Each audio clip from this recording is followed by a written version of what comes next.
اعوذ باللہ من الشیطان الرجیم بسم اللہ الرحمن الرحیم۔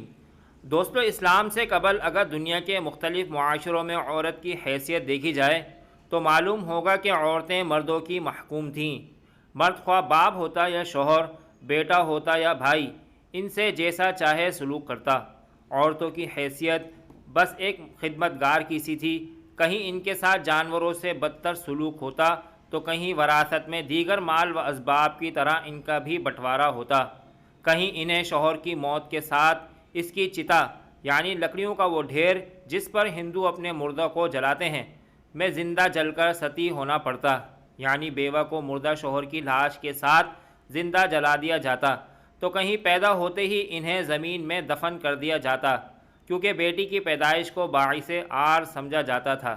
بسا اوقات کسی شخص کو معلوم ہوتا کہ اس کے یہاں بیٹی کی ولادت ہوئی ہے تو وہ کئی دنوں تک لوگوں کے سامنے نہ آتا اور غور کرتا رہتا کہ وہ اس معاملے میں کیا کرے، آیا ذلت برداشت کر کے بیٹی کی پرورش کرے یا عار سے بچنے کے لیے اپنی بیٹی کو زندہ زمین میں دفن کر دے، جیسا کہ پارہ نمبر 14 سورۃ النحل کی آیت نمبر 58 اور 59 میں ارشاد ہوتا ہے، وَإِذَا بُشِّرَ أَحَدُهُمْ بِالْأُنثَىٰ ظَلَّ وَجْهُهُ مُسْوَدًّا وَهُوَ كَظِيمٌ يَتَوَارَىٰ مِنَ الْقَوْمِ مِنْ سُوءِ مَا بُشِّرَ بِهِ أَيُمْسِكُ عَلَىٰ هُونٍ أَمْ يَدُسُّهُ فِي التُّرَابِ أَلَا سَاءَ مَا يَحْكُمُونَ۔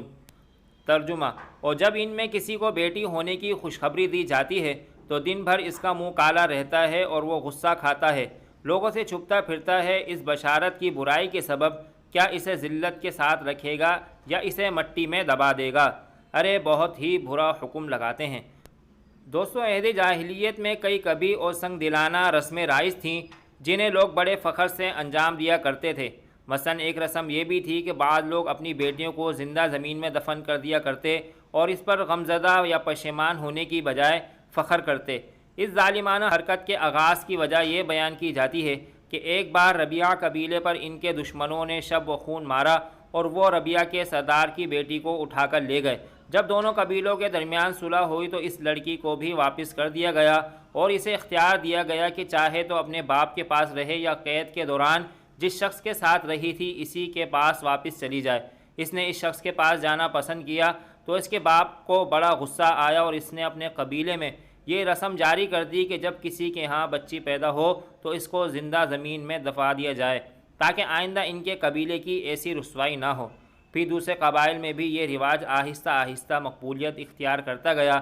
بیٹیوں کو دفن کرنے کی اس کے علاوہ اور بھی کئی وجوہات بیان کی گئی ہیں۔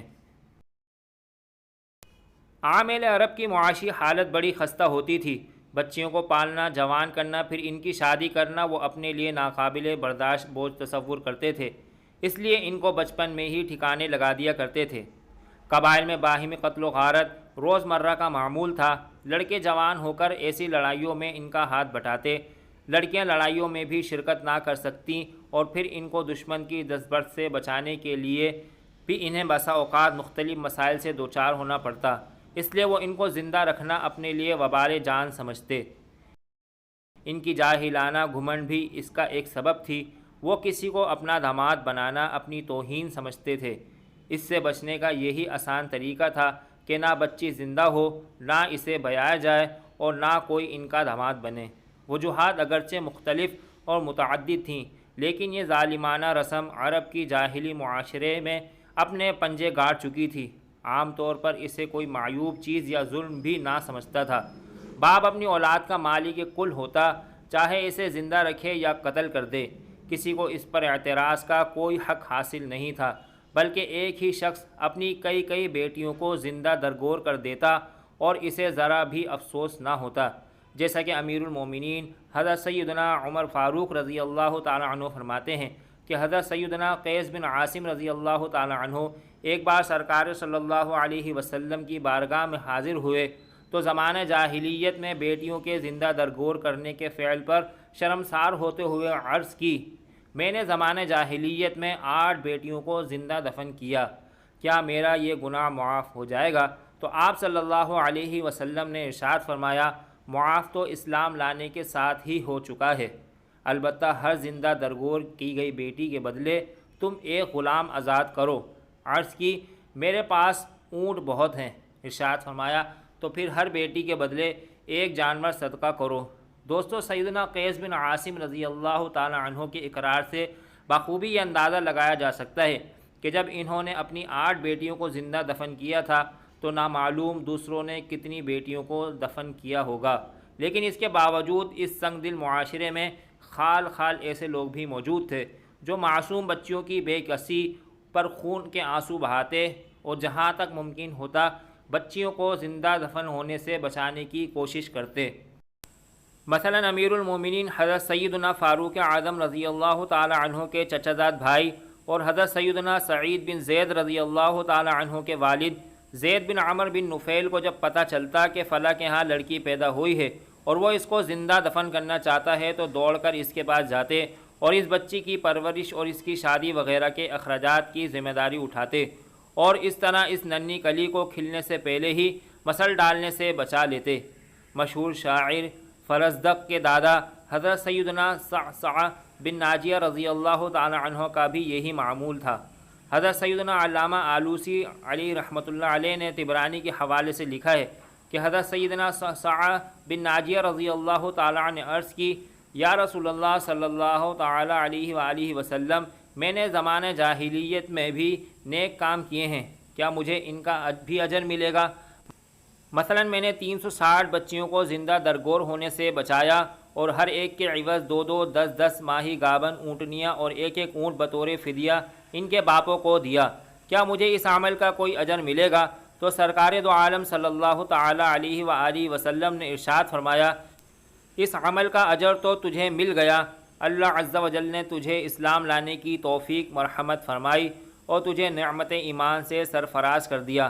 اسلام کی صبح نور کیا طلوع ہوئی، ہر طرف کفر و ظلم و ستم کا اندھیرا بھی ختم ہو گیا اور یوں بیٹیوں کو اسلام کی برکت سے ایک نئی زندگی ملی۔ جو لوگ پہلے بیٹیوں کو زندہ درگور کرنے میں فخر محسوس کرتے تھے، اب بیٹیوں کو اپنی آنکھوں کا تارا سمجھنے لگے، کیونکہ بے کسوں کے غمخوار حبیب پروردگار صلی اللہ تعالی وآلہ وسلم نے ان کے سامنے نہ صرف اپنی شہزادیوں سے محبت کا عملی نمونہ پیش کیا بلکہ یہ ذہن بھی بنایا کہ بیٹیوں کو عار نہ سمجھا جائے، کیونکہ یہ اللہ تعالیٰ کی رحمت اور مغفرت کا ذریعہ ہے۔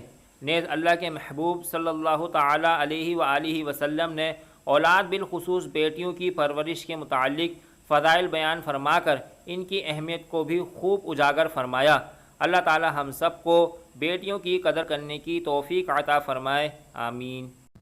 صدقہ جاریہ کے طور پر ویڈیو کو شیئر کریں۔ مزید اسلامی اور معلوماتی ویڈیوز کے لیے ہمارے چینل کو سبسکرائب کریں تاکہ ہماری آنے والی ہر نئی ویڈیو سب سے پہلے آپ کو مل سکے۔ شکریہ۔